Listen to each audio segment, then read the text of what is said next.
Welcome to the Chevrolet Postgame. Here now, Mike Tirico.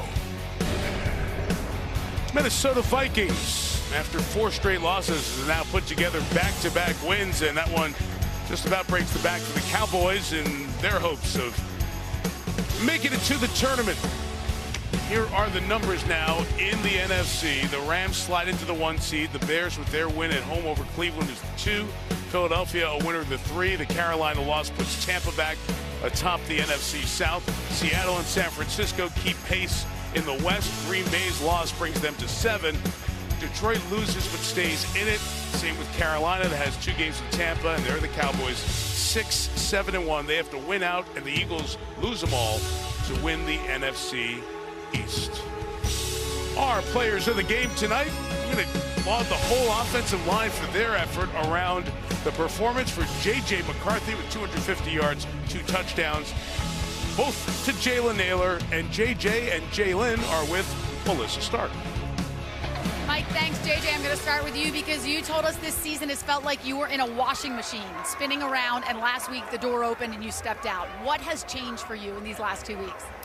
I think just experience, getting to, my 8th game today, just feeling more and more comfortable in the pocket, seeing the defenses, but it makes it really easy when you have an offensive line that plays like that, when you have running backs that run like that, and receivers that catch and get open like they did today. So, I'm just another piece of the puzzle and very grateful to be.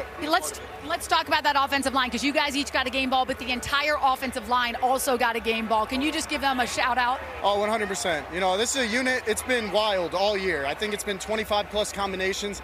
They keep continuing to just band together and adapt and grow, and I absolutely love every single one of those guys. They played great.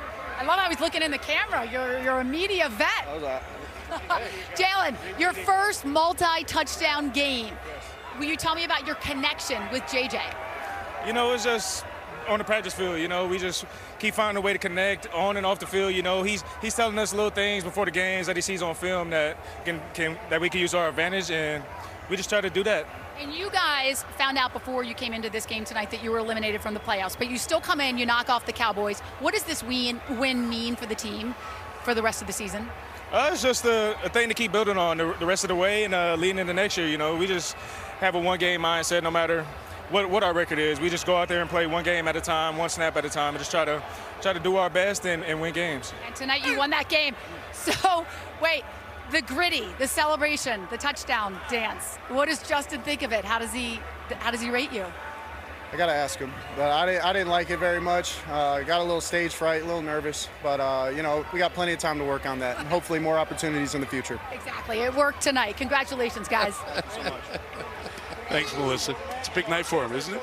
It is, and I think it's a big night for the whole organization. They put so much on that young man, and they let some good players go at the quarterback position, and finally he's starting to live up to it. Still looking at the camera. Start number 8, he is 4-4 in his first 8 starts as the Vikings come to Dallas and really crush the Cowboys' slim playoff hopes, almost non-existent now. What happened to the NFL today after this?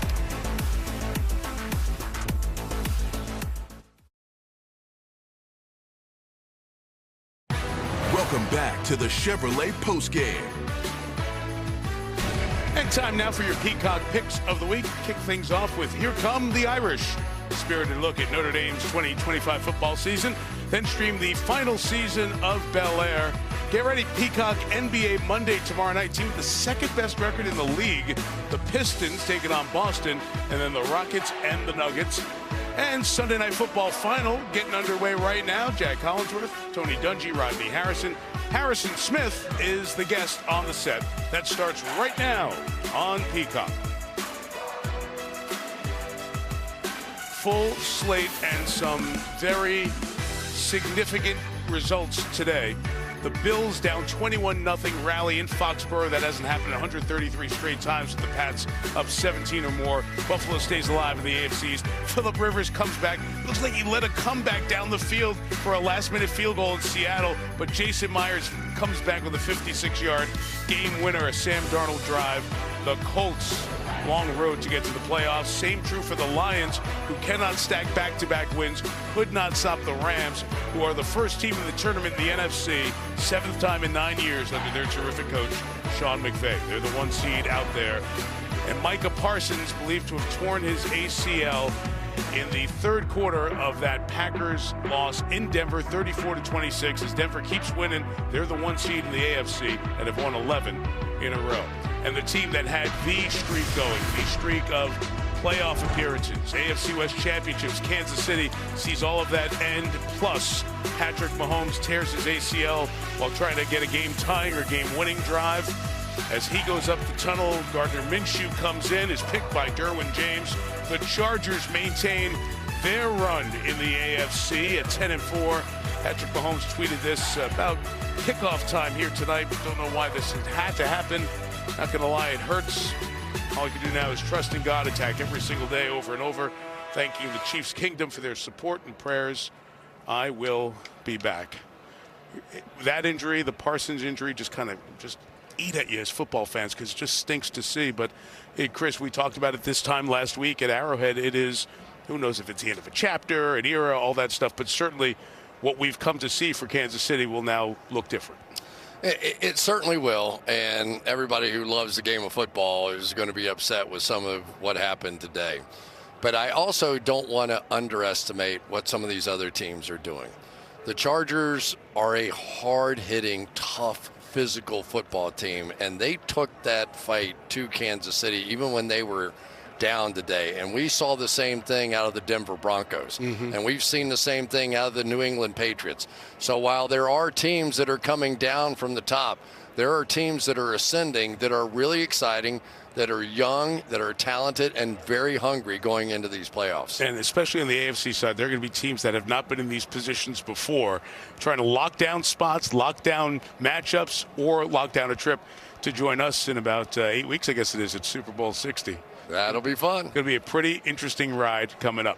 Start number 8 for J.J. McCarthy turns into victory number 4. He keeps looking for every possible camera around. Welcome by the Wolf family, the ownership of the Minnesota Vikings. A lot of pressure around the decision and what happens. And J.J. McCarthy putting some smiles on some faces throughout the Twin Cities on this Sunday night. Next Sunday night, to Charm City we go in Baltimore. We'll see the Patriots try to bounce back. Chris's first thoughts on the Patriots and the Ravens as we continue here on Sunday Night Football.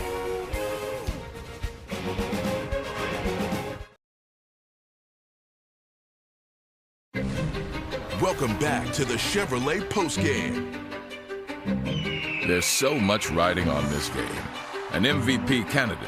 What a throw! And a man who knows something about that. Lamar Jackson untouched. One of the best in the league. They can measure up to anyone. Versus a squad fighting to make the playoffs. Into the end zone! It comes down to this. Play with confidence! You gotta be kidding me. Ice water in his veins. Patriots, Ravens. The wild ride to the playoffs continues on Sunday Night Football.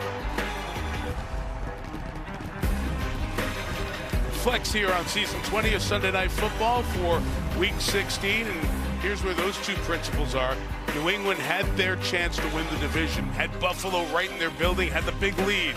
Now how are they going to bounce back? Baltimore will watch with interest what the Steelers do against the Dolphins, who are still hanging in the hunt at 6-7, and then Baltimore will take the field next Sunday night against New England off a shutout win, 24-0 against the Bengals.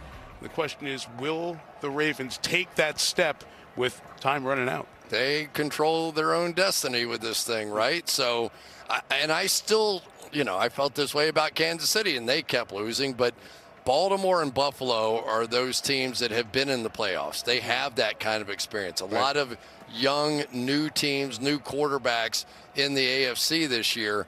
And so when you're looking at Josh Allen, Lamar Jackson, how are you feeling about those two in a one game on the road at home? Obviously, probably, although still Baltimore could end up being a home game, right? At least one home game for a division. Yeah. So it's still exciting. It was fun to watch Travion Henderson running the way he did for New England. Drake May blocking in front of him the way that he did. Yeah. So when you get these young, energetic teams, you get to see some wild stuff sometimes. but it's part of what makes the game so fun. Yeah, Mike Vrabel, John Harbaugh going to have their teams ready. Look forward to Sunday night in Baltimore. We'll have it for you. Football night begins at 7 Eastern time. We get to do this on the TV side. So many teams have great radio announcers, and one of the favorites, a great character, Paul Allen, the voice of the Vikings. Here's how he called Will Reichard's field goal to put Minnesota up by 11.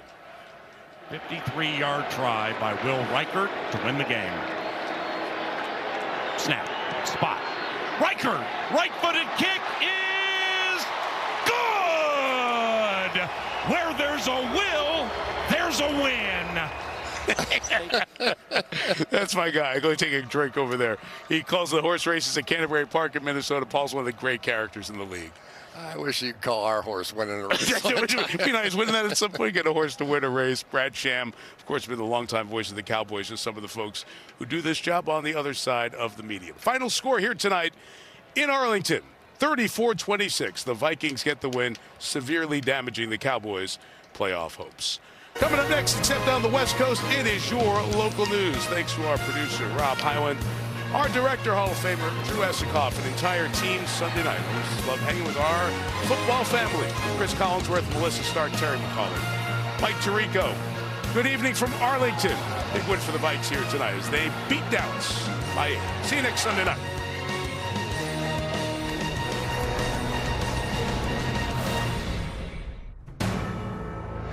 NBC Sports, home of Super Bowl 60. Thanks you for watching this presentation of the National Football League.